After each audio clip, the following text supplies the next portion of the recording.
Hi అండి. ఈరోజు మళ్ళీ కొత్తగా ఈవినింగ్ స్మూదీ చేద్దాం అనుకున్నాను. అందుకే ఫస్ట్ కోకోనట్ తీసుకున్నాను. కోకోనట్ తీసుకున్న తర్వాత ఇంకా బనానా కూడా 2 బనానాలు ఇంకొద్దిగా పాలు. ఇప్పుడు కోకోనట్ చిన్న ముక్కలుగా కోసుకున్నాము.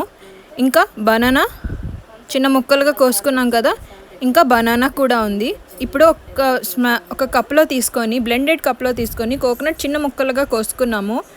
అలాగే బనానా కూడా చిన్న ముక్కలుగా కోసుకున్నాము.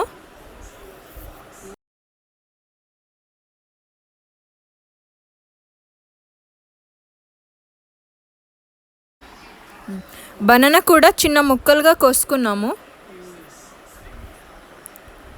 బనానా కూడా చూడండి, ఇప్పుడు బనానా తీసుకొని చాక్ కట్ చేసుకొని చిన్న ముక్కలుగా కట్ చేస్తున్నాము. చిన్న చిన్న ముక్కలుగా కట్ చేసుకొని బనానా అందులో వేసాం. చూసారా, ఇందులో కొంచెం 4 టీ స్పూన్ ఆఫ్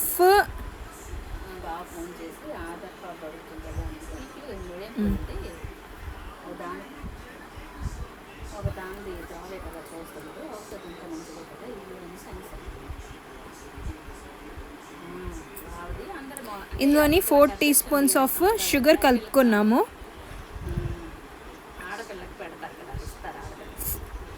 నేను ఇప్పుడు 4 టీ స్పూన్స్ ఆఫ్ షుగర్ వేసుకున్నాము.